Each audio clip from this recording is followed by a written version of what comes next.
ভিডিওতে সপ্তম শ্রেণীর আমরা তৃতীয় পর্যায়ক্রমিক মূল্যায়নের ভূগোলের 5 নম্বর স্কুলের প্রশ্ন উত্তরগুলো আলোচনা করব।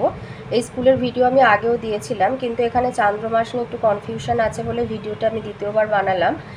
তো আমাদের 5-এ শেখাচ্ছে যে চান্দ্রমাস হয় 29 দিন 12 ঘন্টায়, তো সেখানে 29.5 দিন শেখাচ্ছে। ক্লাস 7-এ উঠে সেটা হয়ে যাচ্ছে 27.5 দিনে।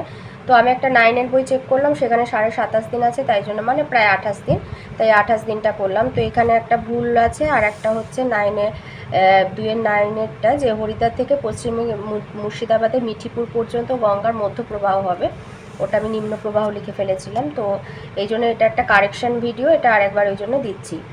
একের রায় পৃথিবীর বার্ষিক গতির বেগ সেকেন্ডে 30 কিলোমিটার, 2 চান্দ্রমাস হয় 28 দিনে, 3 ভারতের প্রমাণ দ্রাঘিমা হচ্ছে 82 ডিগ্রি 30 মিনিট পূর্ব, 4 লন্ডনের সঙ্গে ভারতের সময়ের পার্থক্য হলো 5 ঘন্টা 30, 5 বায়ুর চাপ মাপার যন্ত্র ব্যারোমিটার, 6 বায়ু শীতল হলে চাপ বাড়ে, 7 পৃথিবীর বৃহত্তম মালভূমি তিব্বত মালভূমি, 8 মরুভূমির বালি বহুদূর উড়ে গিয়ে গঠিত হয় লোয়ের সমভূমি, 9 পৃথিবীর সবথেকে বড় নদী আমাজন, 10 জলপ্রপাত গঠিত হয় নদীর ক্ষয়কার্যে, 11 পৃথিবীর মোট জলের 3% স্বাদু জল, 12 ব্ল্যাকফুট রোগ হয় আর্সেনিক দূষণের ফলে, 13 মাটি সর্বাধিক দূষিত হয় প্লাস্টিকের ফলে, 14 দূষিত মাটিতে করা যায় না চাষবাস, 15 ইউরোপের দীর্ঘতম নদী ভলগা, 16 হাজার হ্রদের দেশ হলো ফিনল্যান্ড।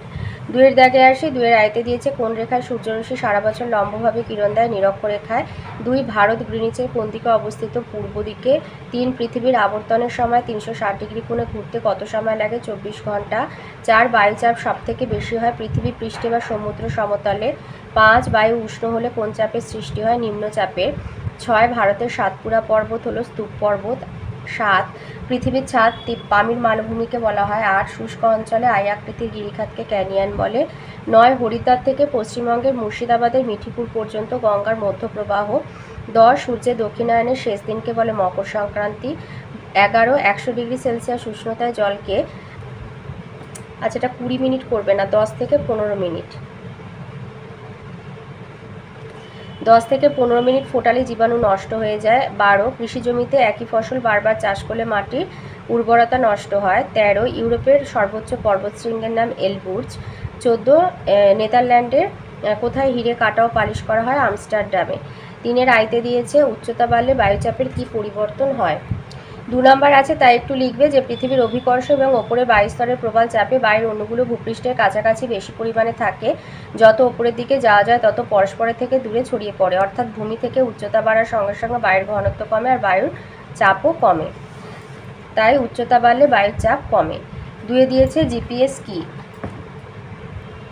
প্রথমে লিখবে জিপিএস এর পুরো নাম গ্লোবাল পজিশনিং সিস্টেম, তারপরে লিখবে পৃথিবীর যে কোনো জায়গার অক্ষাংশ দ্রাঘিমা জানার এটা একটা অত্যাধুনিক ব্যবস্থা। পৃথিবীর কৃত্রিম উপগ্রহ থেকে এই ব্যবস্থা কার্যকরী হয়, বর্তমানে জাহাজে, বিমানে, আধুনিক গাড়ি, মোবাইল ফোনে জিপিএস থাকে। 2-এ দিয়েছে মাটি কিভাবে দূষিত হয়। লিখবে মাটি নানাভাবে দূষিত হয়, যেমন অগ্নুৎপাত থেকে নির্গত পদার্থ সমূহের দ্বারা, গৃহস্থালির আবর্জনা, শিল্প কারখানার বর্জ্য পদার্থ, হাসপাতালের থেকে নির্গত বর্জ্য পদার্থ, বাজার থেকে নিষ্কাশিত বর্জ্য পদার্থ সমূহ, তেজস্ক্রিয় বর্জ্য পদার্থ সমূহ ইত্যাদির দ্বারা মাটি তেজস্ক্রিয় পদার্থ সমূহের দ্বারা ইত্যাদি দ্বারা মাটি দূষিত হয়। 4-এ দিয়েছে ট্রাক ফার্মিং কি। ট্রাক ফার্মিং কি লিখবে বাজার বাগান কৃষি বা হর্টিকালচারে প্রতিদিনের প্রয়োজনীয় শাকসবজি, ফুল ও ফল চাষ করা হয়, এই সমস্ত দ্রব্য নিকটবর্তী মহানগরের বাজারে সরবরাহ করা হয়। কৃষিক্ষেত্র থেকে একেবারে শহরের মধ্যে বাজারে শাকসবজি নিয়ে আসার জন্য ট্রেন অপেক্ষা ট্রাকই বেশি সুবিধাজনক, তাই শহরতলি অঞ্চলের এমন বাজার বাগান কৃষিকে ট্রাক ফার্মিং বলে। 4-এর আয়তে আছে সমচাপ রেখার 3টি বৈশিষ্ট্য লেখো। সমচাপ রেখার 3টি বৈশিষ্ট্য, এক হচ্ছে সমচাপ রেখার বায়ুচাপকে মিলিবার এককে দেখানো হয়, পৃথিবীতে বায়ুচাপ সাধারণত 980 মিলিবার থেকে 1050 মিলিবার দেখা গেছে। 2 সমচাপ রেখার সাধারণত বায়ুচাপের পরিমাণগুলো গড় সমুদ্রপৃষ্ঠের বায়ুচাপের হিসাবে দেখানো হয়। 3 সমচাপ রেখাগুলো পরস্পরকে স্পর্শ বা ছেদ করতে পারে না। 4 সমচাপ রেখাগুলো যেখানে পরস্পরের খুব কাছে চলে আসে সেই অঞ্চলে বায়ুচাপের পার্থক্য বেশি। 2 দিয়েছে সব নদীতে বদ্বীপ সৃষ্টি হয় না কেন। এই উত্তরটা লিখবে যে সব নদীর মোহনায় বদ্বীপ সৃষ্টি না হওয়ার অনেকগুলো কারণ রয়েছে। এক হচ্ছে নদীর তীব্র গতিবেগ। যে সমস্ত নদীর মোহনায় নদীর বেগ তীব্র সেখানে নদীবাহিত পলি সমুদ্রের অনেক দূরে চলে যায়।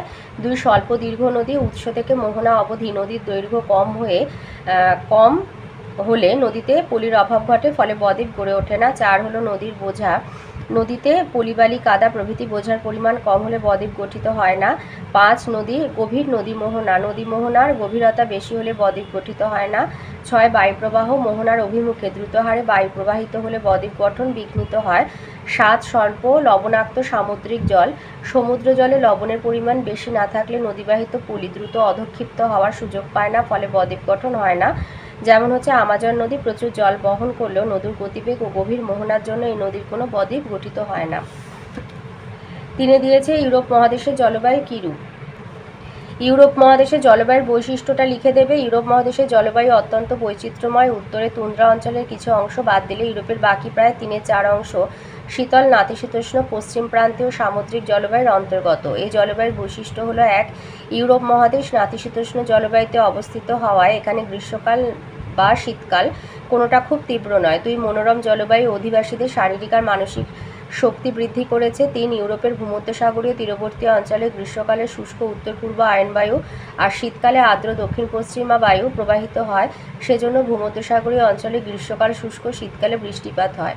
4 ইউরোপের স্ক্যান্ডিনেভিয়ার উচ্চভূমিতে তীব্র শীতযুক্ত দীর্ঘস্থায়ী চরমভাবাপন্ন শীতকাল বিরাজ করে। আর 5 মধ্য আর পশ্চিম ইউরোপের কিছু অংশে দীর্ঘস্থায়ী গ্রীষ্মকাল আর আর্দ্র জলবায়ু দেখা যায়। 6 মহাদেশটির পশ্চিম উপকূল বরাবর উষ্ণ উত্তর আটলান্টিক স্রোত প্রবাহিত হয়। 5 দিয়েছে জল দূষণ রোধের উপায়গুলি কি কি। বইতে যেটা আছে 3 নম্বরের জন্য ঠিকই আছে, তো এটা লিখবে। জল দূষণ আটকানোর সঙ্গে সঙ্গে জলের অতিরিক্ত ব্যবহার কমানো এবং বেশি পরিমাণে পুনর্ব্যবহার করলেই তবেই সারা পৃথিবীব্যাপী তীব্র জল সংকট মেটানো যেতে পারে। তার জন্য কি কি করতে হবে। 1 হচ্ছে জলাশয় নদী সমুদ্রের জলে নোংরা আবর্জনা সরাসরি ফেলা যাবে না। গরু-মোষ স্নান করানো কাপড় কাচা বন্ধ করতে হবে। 2 চাষের ক্ষেতে অতিরিক্ত সার কীটনাশক দেওয়া বন্ধ করতে হবে। 3 শহর ও কলকারখানা দূষিত বর্জ্য জল শোধন করে তবেই নদী বা সমুদ্রে ফেলা উচিত। ব্যবহার করা জল পরিশোধন করে পুনর্ব্যবহার করতে হবে। ইসরায়েলে ব্যবহৃত জলে 30% সেচের কাজে পুনর্ব্যবহৃত হয়। 4 তাপবিদ্যুৎ পারমাণবিক বিদ্যুৎ কেন্দ্রের বর্জ্য গরম জল ঠান্ডা করে তবেই নদী বা সমুদ্রে ফেলা উচিত। 5 বিভিন্ন প্রকার ব্যাকটেরিয়া শৈবাল ও রাসায়নিকের মাধ্যমে সমুদ্রে ভাসমান তেলের দূষণ দূর করা যায়। আর 6 নিরাপদ পানীয় জলের জন্য নলকূপের জলের দূষণের বৈজ্ঞানিক পরীক্ষা করে বিশুদ্ধ জল সরবরাহের ব্যবস্থা করতে হবে। 5 আয়তে আসি। 5 আয় দিয়েছে তাই নদীর মধ্যগতিতে সৃষ্ট ভূমিরূপগুলি চিত্রসহ আলোচনা করো। লিখবে যে সাধারণত নদী মধ্যগতিতে বা সমভূমি প্রবাহে ক্ষয় ও সঞ্চয় কার্য করে থাকে। মধ্যগতিতে নদীর কার্যের ফলে যে সব ভূমিরূপ গঠিত হয় তাদের মধ্যে একটা হচ্ছে মিয়েন্ডার। সমভূমি প্রবাহ বা মধ্যগতিতে ভূমির ঢাল কমে যায়, ফলে নদী ধীর গতিতে প্রবাহিত হয়। ফলে নদী সামান্য বাধা পেলেই এঁকে বেঁকে প্রবাহিত হয়। নদীর এই বাঁকেই আঁকাবাঁকা নদী বলে। গ্রিক পুরাণের নদীর দেবতা মিয়েন্ডার্সের নামানুযায়ী যে কোনো নদীর আঁকাবাঁকা গতিপথকে মিয়েন্ডার বলে। বালুচর বা নদী দ্বীপ সমভূমি প্রবাহে নদীর শক্তি কমে যাওয়ায় গতিপথে কোনো বাধা পেলে তা এড়িয়ে চলার জন্য নদী আঁকাবাঁকা পথে অগ্রসর হয়। সমভূমি অঞ্চলে নদী বাঁক ঘোরবার সময় তার বিপরীত দিকে পলি সঞ্চয়ের ফলে ওই স্থান উঁচু হয়ে বালুচরের সৃষ্টি করে। এছাড়াও নদীর মাঝে মাঝে নুড়ি কাঁকড় কাদা পলি জমেও নদী কোথাও কোথাও দ্বীপের সৃষ্টি করে। ব্রহ্মপুত্র নদীর মাজুলি দ্বীপ, এই ছবিটা দেবে। অশ্বক্ষুরাকৃতির হ্রদ সমভূমি অঞ্চলে কোনো কোনো নদীতে অসংখ্য বাঁক দেখা যায়। নদীর এই বাঁক ক্রমশ আয়তনে বৃদ্ধি পায় ও একসময় বাঁকের মধ্যবর্তী স্থান সংকীর্ণ হয়ে পরস্পর কাছে এলে ক্ষয় পেয়ে দুটি বাঁক মিলিত হয় এবং নদী সোজা পথে চলতে থাকে। ফলে ফেলে রাখা নদীর বাঁকটিতে জল জমে হ্রদের সৃষ্টি হয়। এই হ্রদের আকৃতি অনেকটা ঘোড়ার খুরের মতো বলে অশ্বক্ষুরাকৃতির হ্রদ বলে। মুর্শিদাবাদ জেলায় গঙ্গা নদীর দুপাশে এই ধরনের হ্রদ দেখতে পাওয়া যায়। চওড়া আর অগভীর নদী উপত্যকা। মধ্যগতিতে নদীর নিম্নক্ষয় প্রায় থাকে না, কিন্তু নদীবাহিত পদার্থসমূহ নদীগর্ভে সঞ্চিত হতে থাকে ও পার্শ্বক্ষয় চলতে থাকে। ফলে নদী উপত্যকা চওড়া অগভীর হয়। নদীর খাড়া পাড় ও ঢালু পাড় সমভূমিতে নদীর গতিপথে চড়া পড়লে নদীপথ ক্রমশ ধনুকের মতো বেঁকে যেতে থাকে। এইভাবে নদীর বেঁকে যাওয়া অংশে অতিরিক্ত ক্ষয়ের ফলে খাড়া পাড়ের সৃষ্টি হয়। খাড়া পাড়ের উল্টো দিকে নদীর স্রোত কম থাকায় কিছুটা সঞ্চয় কার্য চলে, ফলে ওইদিকে ঢালু পাড়ের সৃষ্টি হয়। 5 2 নম্বর দিয়েছে বায়ুর উচ্চচাপ আর নিম্নচাপের 3টি পার্থক্য লেখো। তিনটে পার্থক্য এখানে, এই সংজ্ঞা উষ্ণতা আর জলীয় বাষ্প দিয়ে দেবে। বায়ু সংকুচিত হলে বায়ুর ঘনত্ব বেশি হয়, বায়ুর ওজন বাড়ে, ফলে বায়ু ভূপৃষ্ঠের উপরে বেশি চাপ দেয়, একে উচ্চচাপ বলে। বায়ুর উষ্ণতা হ্রাস আর নিম্নচাপে হচ্ছে বায়ুর ঘনত্ব কম হলে বায়ু হালকা হয়, ফলে বায়ুর চাপ কম হয়, একে নিম্নচাপ বলা হয়। উচ্চচাপে বায়ুর উষ্ণতা হ্রাস পেলে সংকুচিত হয়, উচ্চচাপ সৃষ্টি হয়। নিম্নচাপের ক্ষেত্রে উষ্ণতা বৃদ্ধি পেলে প্রসারিত হয়ে নিম্নচাপের সৃষ্টি হয়। আর 3, বায়ুতে জলীয় বাষ্প কম হলে উচ্চচাপ সৃষ্টি হয়, বায়ুতে জলীয় বাষ্প যুক্ত হলে নিম্নচাপের সৃষ্টি হয়। ওর সাথে আরেকটা প্রশ্ন আছে যে বায়ু চাপের ক্ষেত্রে এল এবং এইচ অক্ষর দ্বারা কি প্রকাশ করা হয়। এটা তোমাদের বইয়ের 35 পাতাতে রয়েছে। এখান থেকে লিখবে যে সমচাপ রেখা লক্ষ্য করলে দেখা যাবে কোথাও এল বা কোথাও এইচ লেখা আছে। তো যেসব স্থানে বায়ুচাপ আশেপাশে বায়ুচাপের থেকে বেশি তাকে উচ্চচাপ বা হাই প্রেশার এরিয়া বা সংক্ষেপে এইচ বলা হয়, আর যেখানে বায়ুচাপ আশেপাশের থেকে কম তাকে নিম্নচাপ বা লো প্রেশার এরিয়া বা এল বলে। তিনি দিয়েছে মানব জীবনে পর্বতের প্রভাব বর্ণনা করো। আচ্ছা, তোমাদের এখানে রায়মার্টিনের 99 পৃষ্ঠায় এটা আছে, এটা অনেক আরও ভিডিওতে আমি এগুলো বলেছি। তো আমি বই থেকে একটা দেখিয়ে দিচ্ছি। এখানে যেমন আছে দেখো 1 নম্বর পয়েন্ট জলবায়ুর প্রভাব। তোমাদের বইতে এই যে ভূমিরূপের চ্যাপ্টারে এই যে তোমার 44 পৃষ্ঠাতে, বইয়ের 44 পৃষ্ঠায় এই যে হলুদের মধ্যে, ছকের মধ্যে হলুদ কালারের মধ্যে যে কটা পয়েন্ট আছে, 1, 2, 3, 4, 5, 6, 7, 8টা পয়েন্ট আছে। এটাও কিন্তু মানব জীবনে পর্বতের প্রভাব। তো এই 2 নম্বর পয়েন্ট, যে জলীয় বাষ্পপূর্ণ বাতাস পর্বতে বাধা পেয়ে বৃষ্টি হয়, হিমালয় পর্বতে বাধা পেয়ে দক্ষিণ পশ্চিম মৌসুমী বায়ু ভারতে বৃষ্টিপাত ঘটায়, এটা হচ্ছে জলবায়ুর উপর প্রভাব। তারপরে হচ্ছে 2 হলো নদ নদীর উৎস। এটা 1 নম্বরটা, উঁচু পর্বতের বরফ গলা জল থেকে প্রচুর নদী সৃষ্টি হয়, এই নদীগুলো থেকে সারা বছর জল পাওয়া যায়। যেমন হিমালয় পর্বত থেকে গঙ্গা, ব্রহ্মপুত্র, সিন্ধু নদীর উৎপত্তি হয়েছে। তারপরে আছে যেমন বনজ সম্পদের প্রাচুর্য আর পশুচারণ ক্ষেত্র। এই যে 3 নম্বর হচ্ছে পার্বত্য অঞ্চলে সাধারণত মূল্যবান নরম কাঠের বনভূমি গড়ে ওঠে। 4 হচ্ছে 1, 2, 3, 4, 5 নম্বরটা হচ্ছে পশুচারণ। পর্বতের ঢালগুলোয় ভালো পশুচারণ ক্ষেত্র পাওয়া যায়, পর্বতের ঢালে ধাপ কেটে চাষবাসও করা যায়। যে পশুচারণ ক্ষেত্রটা হেডিং করতে পারো, এখানে বনভূমিটা হেডিং করতে পারো। আচ্ছা, জলবায়ুর প্রভাবের এখানে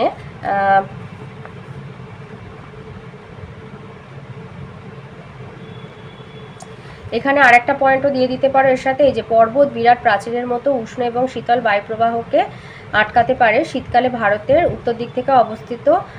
উত্তর দিকে অবস্থিত সাইবেরিয়া তীব্র ঠান্ডা বাতাসকে বাধা দিয়ে হিমালয় ভারতের শীতের তীব্রতা কমিয়ে দেয়, এটা ওই জলবায়ুর প্রভাবের মধ্যে দিতে পারো। এরপরে যেটা আছে শিল্প হচ্ছে শিল্প, এটা দেবে পার্বত্য অঞ্চলে প্রাকৃতিক সৌন্দর্য, ঠান্ডা আরামদায়ক আবহাওয়ার জন্য ভালো পর্যটন ক্ষেত্র গড়ে উঠেছে, এটা হচ্ছে জলবিদ্যুৎ উৎপাদন। পার্বত্য অঞ্চলের খরস্রোতা নদীগুলি জলবিদ্যুৎ উৎপাদনের সহায়ক। আর আছে তোমার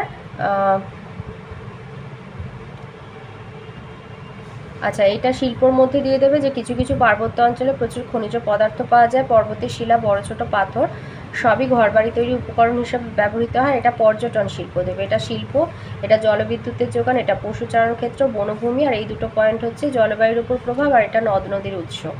তোমাদের বইয়ের তাহলে 44 পাতায় এই হলুদ যে লেখা রয়েছে এর মধ্যেও কিন্তু মানব জীবনে পর্বতের প্রভাবটা রয়েছে। আর রায়মার্টিনের পেজ 99 যেটা রয়েছে সেটা আমি অন্য আরও ভিডিওতে বলেছি, তো যদি সেটা চাও সেটাও লিখতে পারো। 4 আছে লন্ডনের অববাহিকা। লন্ডন অববাহিকার অর্থনৈতিক পরিবেশ সম্পর্কে লেখো। এই উত্তরটা লিখবে। একটা হচ্ছে কৃষিকাজ। এই অববাহিকায় কৃষিকাজের ব্যাপকতা কম হলেও স্থানীয় চাহিদা মেটানোর জন্য উন্নত যান্ত্রিক পদ্ধতিতে মিশ্র কৃষি ব্যবস্থা গড়ে উঠেছে। এখানে ছোট ছোট খামারে প্রচুর ফল ও শাকসবজি উৎপাদন করে ট্রাকের মাধ্যমে শহরে পাঠানো হয়, একে ট্রাক ফার্মিং বলা হয়। নদী উপত্যকায় গম, যব, ভুট্টা, আলু প্রভৃতি চাষ করা হয়। 2 হচ্ছে পশুপালন এবং মৎস্য আহরণ। চিলট্রান ও ডাউন্স পাহাড়ের তৃণভূমিতে পশুপালন করা হয়, ফলে এখানে ডেয়ারি শিল্প উন্নতি লাভ করেছে। উত্তর সাগর আর টেমস নদী থেকে প্রচুর মাছও ধরা হয়। 3 পরিবহন। এই অববাহিকার রাজধানী লন্ডন শহরকে কেন্দ্র করে রেলপথ আর সড়কপথ জালের মতো ছড়িয়ে রয়েছে। টেমস নদী ও লন্ডন বন্দরের মাধ্যমে জলপথ পরিবহন ব্যাপক উন্নতি লাভ করেছে। এছাড়া হিথ্রো, লন্ডন প্রভৃতি আন্তর্জাতিক বিমানবন্দরের মাধ্যমে আকাশপথে যোগাযোগ রক্ষিত হয়। শিল্প, খনিজ সম্পদের অভাব হেতু এখানে ভারী শিল্প গড়ে ওঠেনি, তবে উন্নত পরিবহন ব্যবস্থা ও লন্ডন বন্দরের কারণে এখানে আমদানিকৃত কাঁচামালের উপর নির্ভর করে ইঞ্জিনিয়ারিং, মোটর গাড়ি নির্মাণ, জাহাজ মেরামত, কাগজ, রাসায়নিক, তথ্য প্রযুক্তি, দেশলাই, ডেয়ারি প্রভৃতি শিল্পের বিকাশ ঘটেছে। আর 5 হলো বাণিজ্য। লন্ডন শহর পশম, চা, রবার ইত্যাদি পণ্যের প্রধান বাণিজ্য কেন্দ্র হিসাবে খ্যাত। এটি ইউরোপের বৃহত্তম পুনরপ্তানি বন্দর। এশিয়া আর আফ্রিকার বিভিন্ন দেশে উৎপাদিত দ্রব্য এখানে আসে এবং ক্রয় বিক্রয়ের পরে বন্দর দিয়ে অন্য দেশে রপ্তানি করা হয়। ওর সাথে আছে রুশ শিল্পাঞ্চলে 2টি শিল্প এবং শিল্প কেন্দ্রের নাম লেখা। এটা তোমাদের বইয়ের 130 পাতায় রয়েছে। এখান থেকে লিখে দেবে, যেমন লৌহ ইস্পাত শিল্প ডুইসবার্গ, মুলহাইম, ইঞ্জিনিয়ারিং, রেল ইঞ্জিন, মোটর গাড়ি যন্ত্রপাতি ইত্যাদি ডর্টমুন্ড, বোখুম, এসেন বা রাসায়নিক যেমন হচ্ছে রং, ওষুধ, এগুলো হচ্ছে ডুইসবার্গ, হ্যাম, সিমেন্ট এসেন, বস্ত্রশিল্প এসেন, বৈদ্যুতিক শিল্প আচেন, কাজ শিল্প গেলসিন কিরখেন, খাদ্য প্রক্রিয়াকরণ ডুসেলডর্ফ। তো যে কোনো দুটো দিয়ে দেবে। অথবাতে আছে পোল্ডার ভূমির জলবায়ু সম্পর্ক লেখো। এটা তোমাদের বইয়ের 136 পাতায় রয়েছে আর এটা ছোটোর ওপরে আছে, মুখস্থ করতে সুবিধা হবে। এইখান থেকে এতটা লিখবে। পোল্ডার ভূমি শীতল নাতিশীতোষ্ণ মণ্ডলে অবস্থিত, তবে উষ্ণ উত্তর আটলান্টিক সমুদ্র স্রোত এই অঞ্চলের পাশ দিয়ে বয়ে যায় বলে এখানকার জলবায়ু সমভাবাপন্ন, অর্থাৎ শীতকাল খুব শীতল নয়, গড় তাপমাত্রা 3 ডিগ্রি সেলসিয়াস থাকে। আবার গ্রীষ্মকালও খুব তীব্র নয়, গড় তাপমাত্রা 16 ডিগ্রি সেলসিয়াস। পশ্চিমা বায়ুর প্রভাবে এখানে সারা বছর বৃষ্টি হয়, তবে পরিমাণ খুব কম, বার্ষিক গড়ে 70 সেমি বৃষ্টিপাত হয়। আর বৃক্ষ হচ্ছে বা বনভূমিতে এখানে ওক, বার্চ ইত্যাদি বৃক্ষ ও তৃণভূমির প্রাধান্য দেখা যায়। এটা জলবায়ু হলো। আর বলেছে নেদারল্যান্ডের রাজধানীর নাম কি? আমস্টারডাম। আর নেদারল্যান্ডের কোথায় প্রচুর প্রাকৃতিক গ্যাস পাওয়া যায়? গ্রোনিয়েনে।